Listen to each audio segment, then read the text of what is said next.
Muito boa noite a todos e todas, sem exceção, estou 100% nas leis que estão comigo aí, mais uma vez com exclusividade. Bom, gente, hoje aqui o que eu vou ensinar para todos vocês, eu como autor, professor, coach, mediador, enfim, daqui, dou 100% nas leis dessas aulas através de reunião, eu vou falar sobre a Lei Federal número 8.069 do dia 13 de julho de 1990.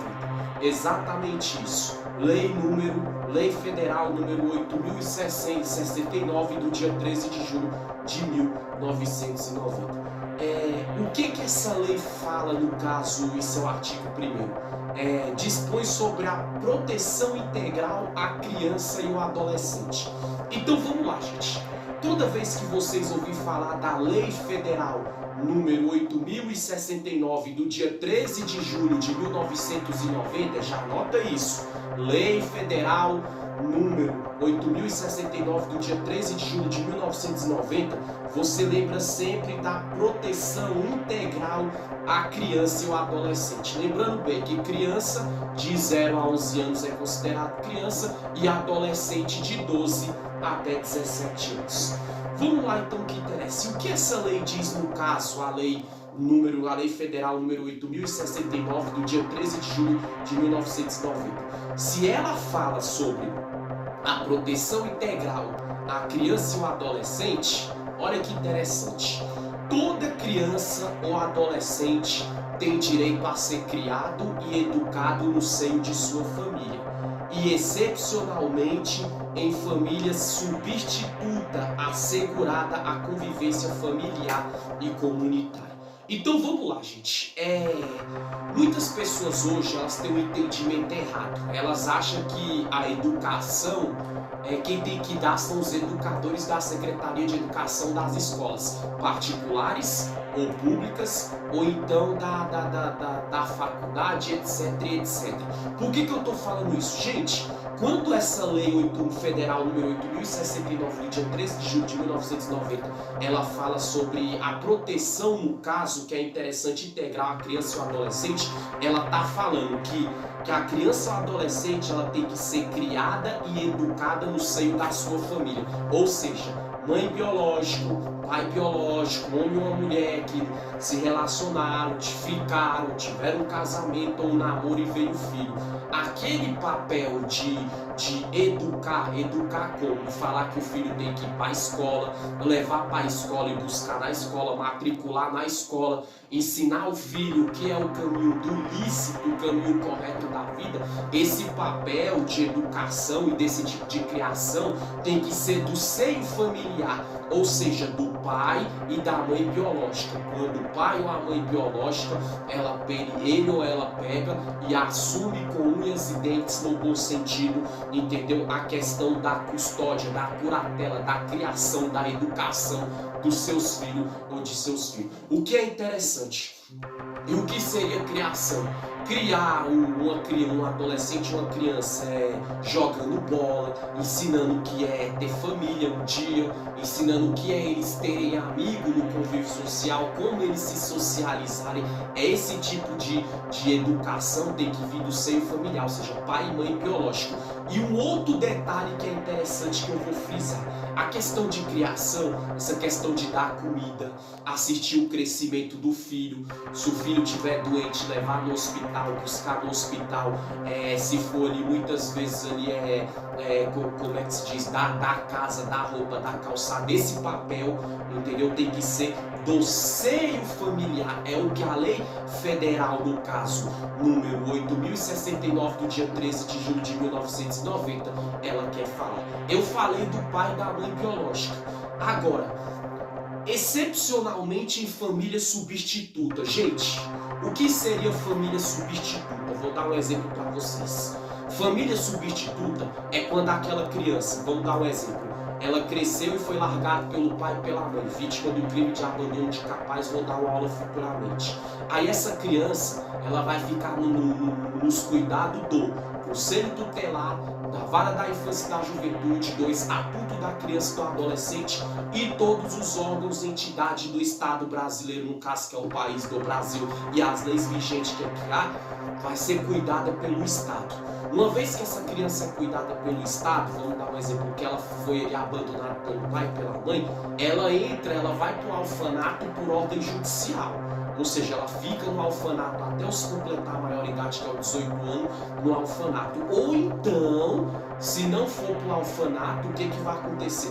Além de ir para o orfanato, ela entra na fila de adoção. Ela ou ele, criança ou adolescente do sexo masculino ou feminino, entra na fila de adoção do judiciário, no caso. Aí o que acontece? Se alguém, gente, um exemplo, uma outra família, uma mulher que é estéril, que não pode ser mãe, um homem que não pode ser pai, que já fez vasectomia definitiva para nunca mais ser pai, vamos supor que com o tempo a mulher que não pode ser mãe sair dela, biologicamente falando, ou aquele homem que ele fez vasectomia no caso, eles querem adotar uma criança ou um adolescente, quando eles vão naquela fila de adoção dessa criança que foi vítima de abandono de capaz por parte do pai ou da mãe biológica, o que acontece? Esse papel de criar e de cuidar vai ser excepcionalmente da família substituta, ou seja, porque o pai biológico e a mãe biológica que aquela criança não tem, vai ser substituído, no caso, por uma família de adotantes. Ou seja, um homem ou uma mulher solteira, enfim, que resolveu ou se compadeceu e quis adotar aquela criança. Pode até ser mãe, mas além de ter seu filho biológico, ainda quis adotar outras crianças. Uma vez adotando essa criança ou esse adolescente, esse papel de educar, como é da família biológica, como eu falei, agora com a família de adotivos, substituto no caso, ou seja, o pai adotivo, a mãe adotiva, ou o pai adotivo que vai ter a responsabilidade de educar. Educar o quê? Levar o filho na escola e buscar o filho na escola. Dar o que comer, dar o que vestir, dar onde se abrigar, se passar mal, levar no hospital, buscar no hospital, dar sob os cuidados da saúde do filho. Esse papel de educar nesse quesito vai ser do pai, entendeu? Substituto, e da mãe substituta, ou da mãe substituta, ou do pai substituto, se o casal for solteiro, ou se tiver filho biológico, mas também quiser adotar um adotivo. Isso é critério de cada um. Eles que vão ter essa responsabilidade de criar também os filhos.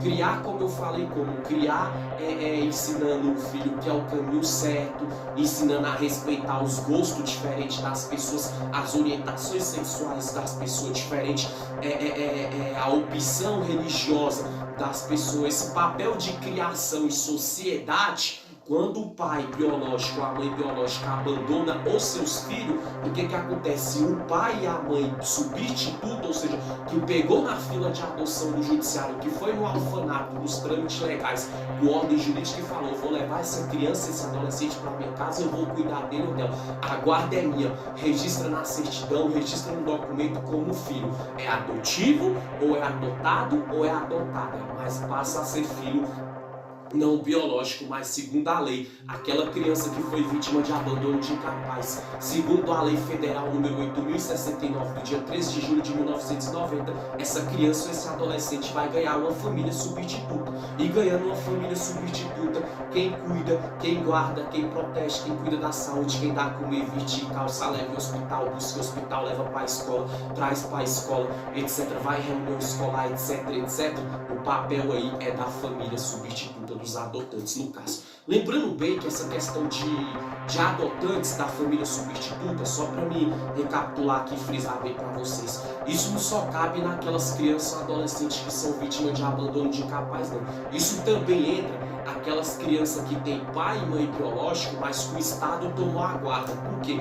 Porque tem muitas mães e pais que perdem a guarda dos filhos, porque às vezes está sem condição de criar materialmente, o filho está jogado, não está matriculado na escola, etc, etc. O Conselho Tutelar, ou a Vara da Infância e da Juventude, ou o ECA descobrindo isso, aí aquela criança, o que vai acontecer? Aquele adolescente, o Estado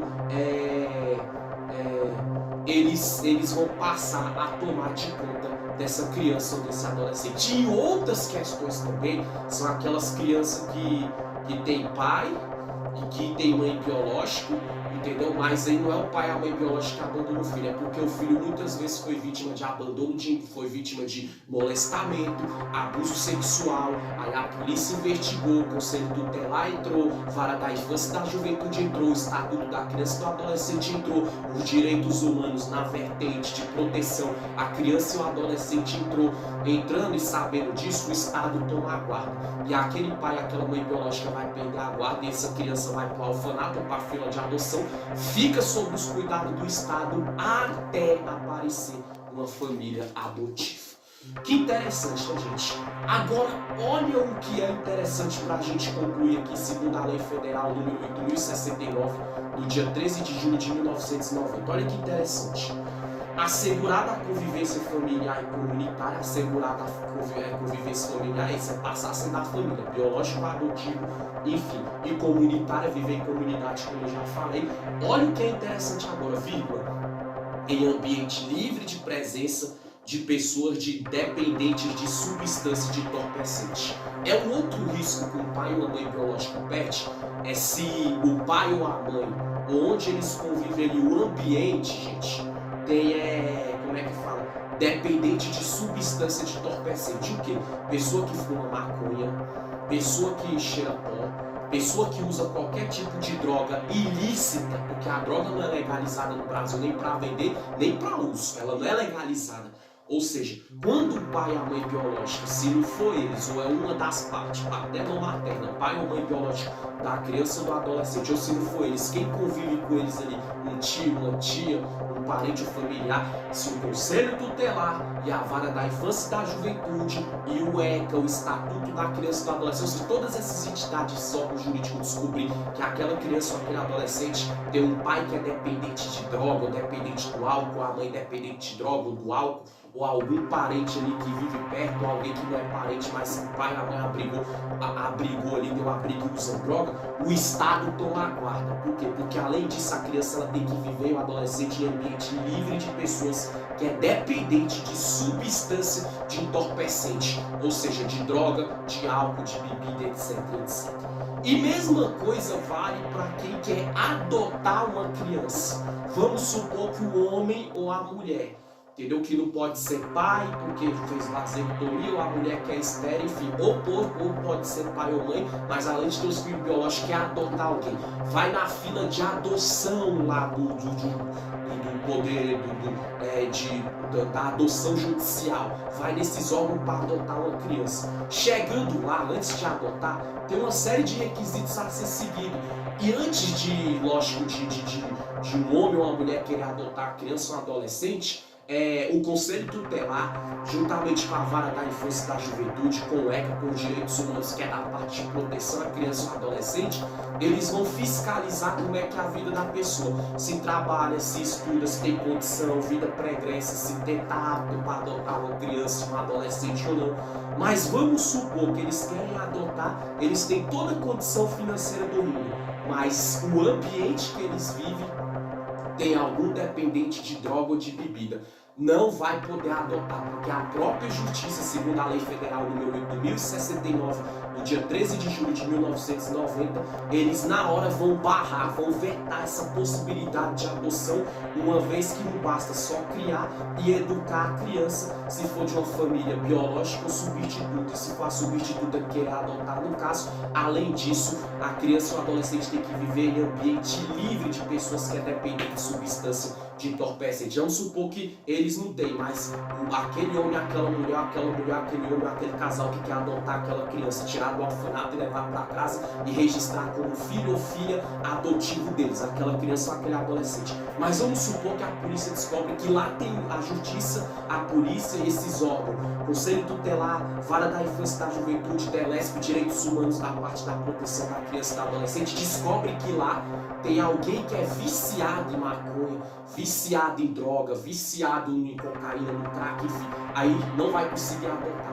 porque eles vão entender que quem usa droga, que quem bebe droga, que quem usa droga, desculpa, quem fuma maconha, quem cheira pó, quem é escravo do álcool, da bebida, eles entendem que não tem capacidade, possibilidade de cuidar de uma criança, uma vez que a criança crescer nesse ambiente, ela pode ser influenciada a se tornar um usuário ou usuária de droga. Assim o legislador, quando criou essa lei, teve esse entendimento, no caso, e além disso, entender também que a criança crescendo nesse ambiente, pessoas que usam droga e tudo, isso, aquela criança e ou adolescente que é de família biológica, o substituto de quem quer adotar, pode correr os riscos. Risco do que? O cara ser dependente de droga, na hora do momento de droga, abusar da criança, bater na criança, ou muitas vezes ali na hora que o cara tá sob o efeito de droga, ou dever droga para ele antes, traficante, vou cobrar uma dívida de droga desse usuário, desse dependente, entendeu? For querer, Deus lhe fazer represália com esse dependente de droga, a criança está lá no meio e poder sofrer as consequências, uma vez que é de cunho de responsabilidade do adulto que quis adotar, entendeu? Ou que aquele que não quis adotar, mas que quer adotar, mas que na sua família tem pelo menos um dependente de droga ou de álcool. Olha que aula bacana, né, gente? Aula curta, rápida e objetiva. Qual foi a aula de hoje? Vamos recapitular, gente. Lei Federal número 8.069 do dia 13 de julho de 1990, em seu artigo 1º, que é a lei que dispõe sobre a proteção integral da criança e do adolescente. Eu falei sobre a família biológica, que tem que criar e educar, e a criança e o adolescente viver livre em ambiente de drogas, senão o Estado toma, isso é óbvio, e as entidades, os órgãos jurídicos que eu já citei aqui. E se for uma família substituta que quer adotar, tem que ter condição de criar, segundo o entendimento jurídico, se for adotar, passar a ser o responsável, tutor, a tutora biológica dessa criança ou desse adolescente, tem que ter condição e capacidade de educar. Tudo isso conta no que a pessoa faz no dia a dia, a vida pregressa dela e, principalmente, não pode ter dependente de substância de entorpecente ou de alcoolismo. Quer adotar, mas é bêbado ou drogado, o Estado vai vetar. Ou quem quer adotar não é bêbado ou drogado. Mas quando eles fiscalizam, vê que na família desses adotivos tem pelo menos uma pessoa que mora ali próximo, no mesmo local, na mesma casa, que bebe, que fuma e que é dependente de droga, já fica vetado de adoção também. Se for família biológica, o pai e a mãe bebeu seu usuário de droga e tudo, gente, esses órgãos, justiça, conselho tutelar, direitos humanos, parte da proteção da criança e do adolescente, DELESP, estatuto da criança e do adolescente, conselho tutelar, vara da infância e da juventude, descobrir que a criança tem um pai ou uma mãe dependente de droga, eles tomam a guarda e o Estado cura. E se a mãe e o pai não for dependente de droga ou de álcool, mas quem mora perto ali da família biológica, um tio, uma tia, um primo, um adulto que tiver ali, que é dependente de droga, e esses órgãos jurídicos e essas entidades, esses órgãos, conselho tutelar, direitos humanos, mais uma vez na parte de proteção da criança e do adolescente, vara da infância e da juventude, DELESP, etc, etc, e o ECO, estatuto da criança e do adolescente, descobrir, vai tomar a guarda da criança e a criança fica sob a proteção do Estado. A aula de hoje, Lei Federal número 8.069 do dia 13 de julho de 1990, no artigo 1º, que fala da proteção integral à criança e aos adolescentes, seja do sexo masculino ou feminino, garoto ou garota, homem ou mulher. Passe isso para todos, valeu Brasil, até a próxima aula, se aquele lá de cima permitir. Tchau, tchau.